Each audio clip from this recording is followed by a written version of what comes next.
अरे माँ सुनो। हाँ बेटा, बोलो क्या बात है। माँ आज मेरे लिए जल्दी से खाना बना दो। आज मैं जा रहा हूँ और किसी को ठग कर लाता हूँ। अरे बेटा, तुम किसी को कैसे ठग पाओगे? तुम्हारे पिताजी होते तो जरूर ठग लेते। तुम तो अभी ठगाई में बच्चे हो। अरे माँ तुम कैसी बातें कर रही हो? मैं क्यों नहीं ठग सकता किसी को? आखिरकार एक ठग का बेटा एक ठग ही तो बनता है। बस अब जल्दी से मेरे लिए खाना बना दो। फिर बीजू किसी धनी सेठ की तरह पोशाक पहनकर तैयार हो जाते। अच्छा माँ अब मैं चलता हूँ। बिरजू चलते चलते एक गांव के नजदीक पहुंचता है। तभी गांव के करीब ही चार ठग अपने खेत में काम कर रहे थे। अरे बड़े भैया कितना दिन हो गए लेकिन हमने किसी को ठगा नहीं। हाँ बड़े भैया, मुन्ना भैया ठीक कह रहे हैं। अब तो हमारे पास पैसे भी नहीं बचे हैं। जो थे वो सब तो खत्म ही हो गए। चलो भैया आज किसी सेठ को ठगते हैं। अरे सुनो, उधर देखो, उधर कोई मुसाफिर आ रहा है। अरे हाँ, ये तो कोई धनी सेठ लग रहा है। अरे चलो चलो इसे ही ठगते हैं। अरे भैया इतनी कड़कती धूप में तुम कहाँ जा रहे हो? थोड़ा सा पेड़ के छांव में आराम तो कर लो और पानी वानी तो पी लो, फिर आराम से चले जाना। अरे नहीं नहीं भैया, मुझे थोड़ा सा जल्दी है इसलिए मैं आराम नहीं कर सकता। वापसी में आते हुए मैं आपके पास जरूर रुकूंगा। अरे सेठ जी कैसी बातें कर रहे हैं? काम तो पूरी जीवन करना है, काम के साथ साथ आराम करना भी तो जरूरी है। चलो अच्छी बात है, आप लोग नहीं मान रहे हो तो थोड़ा सा रुक ही जाता हूँ। जिस मुसाफिर को वो चारों ठग मुसाफिर समझ रहे थे, वो तो खुद एक ठग था। तभी बिरजू उन चारों ठगों के पास जाकर बैठ जाता है और चारों ठग यहाँ वहाँ की बातें करने लगते हैं। अरे सेठ जी, मैं आपसे एक बात कहना चाहता हूँ। अरे बोलिए भैया बोलिए, आप क्या कहना चाहते हैं? सेठ जी बात को बताने से पहले मेरी एक शर्त है। बोलिए भैया क्या शर्त है? मैं आपके शर्त मानने के लिए तैयार हूँ, बोलिए। सेठ जी मेरी शर्त ये है कि अगर आप मेरी बात को सच मानोगे तो कोई बात नहीं, अगर आप मेरी बात को झूठ मानोगे तो आपको 1000 रुपया देने पड़ेंगे। ठीक है भैया, मैं तुम्हारी शर्त से सहमत हूँ। अब बताओ तुम कहना क्या चाहते हो? सेठ जी बात यह है कि एक बार मैं अपनी भैंस चरा रहा था और हमारे खेत में गेहूं की फसल करी थी। तभी मेरी भैंस गेहूं के खेत में घुस गई और पता नहीं खेत में कहीं खो गई। हमने पूरा खेत ढूंढ लिया लेकिन भैंस कहीं नहीं मिली। फिर हमने पूरी फसल कटवा दी, भैंस फिर भी नहीं मिली। फिर मैं उसी फसल के गेहूं चक्की में पिसवाई, फिर भी भैंस कहीं नहीं मिली। और हद तो तब हो गई जब मैं उसी आटे की रोटी बनवाई और जैसे ही मैंने रोटी का पहला टुकड़ा तोड़ा तभी भैंस की पूंछ मेरे हाथ में आ गई। तभी मैं भैंस की पूंछ पकड़कर उसे बाहर खींचा, तब मेरी जान में जान आई। लेकिन भैया आज तक मैंने ये बात जिसको भी बताई है उसने मेरी बात को झूठा ही बताया है। अब तुम ही बताओ ये बात झूठी है या फिर सच? अरे ये तो मुझे ठगना चाहता है, लेकिन बच्चू मैं भी एक ठग का बेटा हूँ। अरे हाँ भैया, कभी कभी ऐसी घटनाएं हो जाती है, सबके साथ हो जाती है। हमारे साथ खुद कभी कभी ऐसी घटनाएं हो गई है। अब मैं तुम्हें क्या बताऊँ? और सेठ जी आपके साथ ऐसा क्या घटना हो गई? अरे नहीं भैया, मैं भी अपनी बात ऐसे नहीं बताऊंगा, मेरी भी एक शर्त है। बोलिए सेठ जी आपकी क्या शर्त है? हम आपकी शर्त मानने के लिए तैयार है। अरे भैया शर्त वही है, अगर तुम चारों लोग मेरी बात को झूठा मानोगे तो तुम चारों को 1000 रुपया देने पड़ेंगे, और अगर सच मानोगे तो कोई बात नहीं। हाँ हाँ ठीक है, हमें तुम्हारी शर्त मंजूर है। तो बताओ क्या बात थी? अरे भैया क्या बताओ, आज जब मैं तैयार होकर सुबह काम के लिए निकलने वाला था, तभी मेरी सेठानी जी ने कुछ सुंदर पकवान बनाए थे और वो कह रही थी कि पकवान खाकर ही जाना।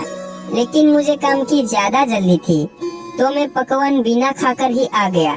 लेकिन मेरी सेठानी जी मुझसे इतना प्रेम करती है कि वो पकवान लेकर मेरे पीछे पीछे यहाँ तक आ गई है। अरे सेठ जी, अब की सेठानी तो कहीं नजर नहीं आ रही है। अरे भैया यहाँ नहीं, उधर देखो, वहाँ तो मेरी सेठानी जी आ रही है।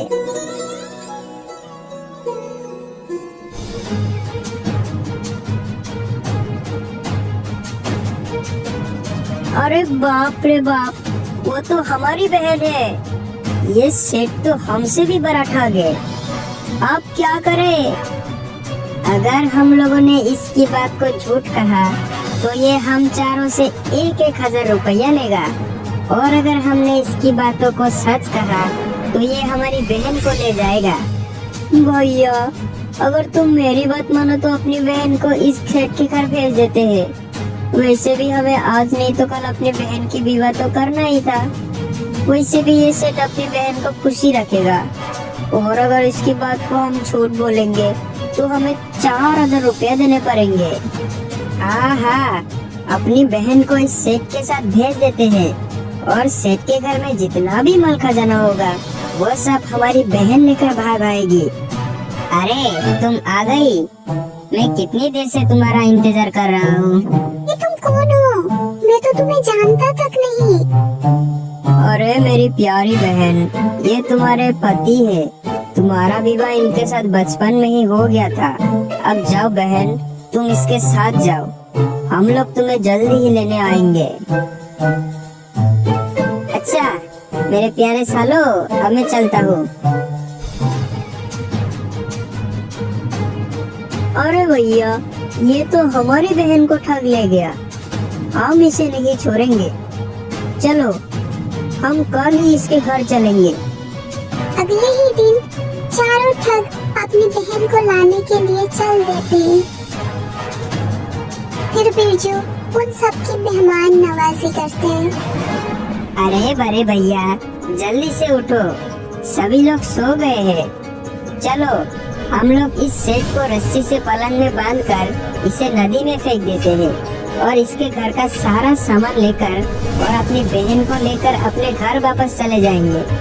फिर चारों ठगों ने उस बिरजू को सोते हुए ही पलंग में बांध दिया, और रात में ही उसे लेकर निकल पड़ते हैं। फिर चलते चलते रात से सुबह हो जाते हैं। अरे भैया, मैं तो इस पहाड़ को उठाते उठाते थक गया हूँ। चलो इसी पेड़ के नीचे थोड़ा सा आराम कर लेते हैं। फिर वो चारों पलंग को नीचे रख देते और वहीं पर सो जाते।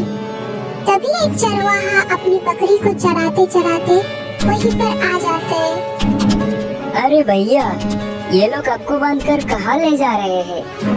क्या बताओ भैया, ये चारों हमारे साले हैं। इनकी एक बहन की विवाह हमारे साथ हो चुका है। इनकी एक दूसरी भी बहन है, तो ये लोग उसका विवाह मेरे साथ करना चाहते हैं। ये कहते हैं कि इन्हें कहीं लड़का नहीं मिल रहा है। मेरे लाख मना करने के बावजूद भी वो लोग मान नहीं रहे और मुझे बांध कर ले जा रहे हैं।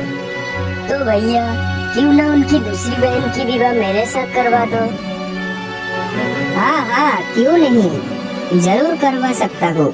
पहले जल्दी से मुझे इस रस्सी से खोल दो और मेरी जगह तुम चुपचाप होकर लेट जाओ।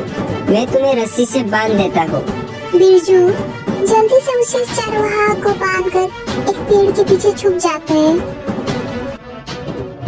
अरे मुन्ना उठो, देखो सूरज निकल आया, जल्दी चलो।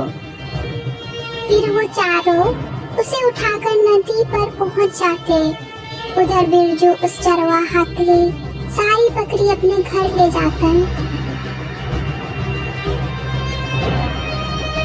चलो भैया, इस ठग से हमें छुटकारा मिल गया।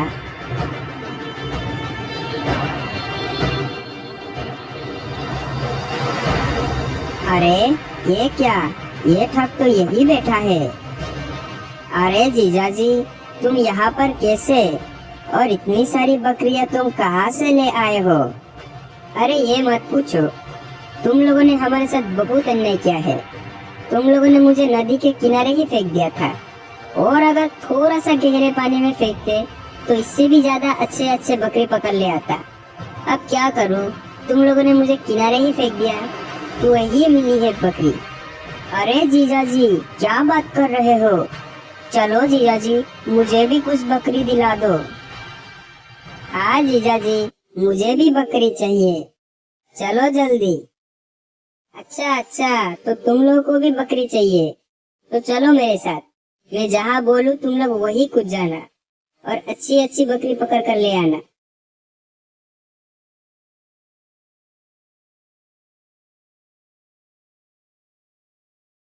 अरे सुनो तुम लोग, जल्दी से इस जगह पर कूद जाओ, नहीं तो लोग तुमसे ही पहले सारी बकरियां लूट ले जाएंगे। चारों ठग कुछ बिना सोचे ही नदी के बीच छलांग लगा देते और उसी में डूब जाते। फिर बिरजू अपने घर वापस चला जाता है।